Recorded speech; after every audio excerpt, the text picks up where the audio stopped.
Cláudio Humberto segue nesse assunto, falando de um outro país aqui da América que também está envolvido nessa onda de tarifas aí dos Estados Unidos, né, Cláudio? Bom dia para você.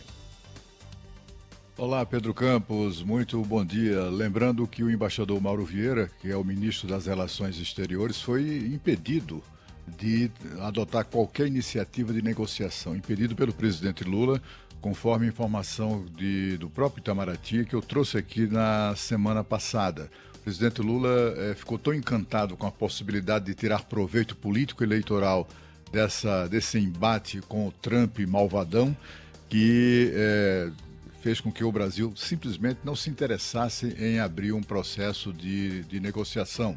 Todo mundo fez isso, o Japão fez isso, toda a União Europeia também o fez, a China, a Índia, a Rússia, está todo mundo negociando com os Estados Unidos, menos o Brasil. O Brasil se acha o ó do Borogodó e por isso não negociou. O ministro Mauro Vieira foi para Nova York. Veja o detalhe dessa arrogância, né, brasileira. Foi para Nova York para tratar de outro assunto, mas está lá. Se precisar dele, ele pega um avião, vai para Washington, como se não fosse o Brasil que necessitasse urgentemente de fazer um acordo para impedir esse tarifaço de 50%. O Brasil anda tão desmoralizado, Pedro, que até o ditador Nicolás Maduro, que é uma referência do presidente Lula, que tem inclusive imitado o seu discurso e padrão de comportamento rumo a uma ditadura, ele resolveu impor um super tarifaço de até 77% a produtos brasileiros importados pela Venezuela. Vê como o Brasil está numa situação difícil de desmoralização perante o mundo. Até o Maduro, aliado e amigo do presidente Lula, resolveu tarifar o Brasil também.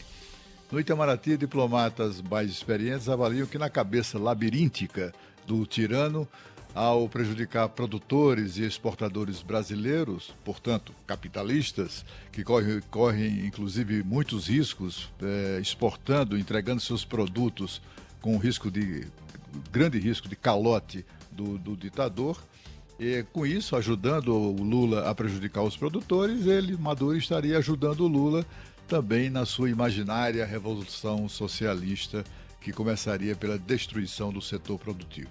Ou então seria uma maneira de coagir também, outra vertente do pensamento ou dos cenários colocados no Itamaraty, seria uma maneira de coagir o governo do amigo brasileiro a finalmente reconhecer sua mais recente eleição fraudada.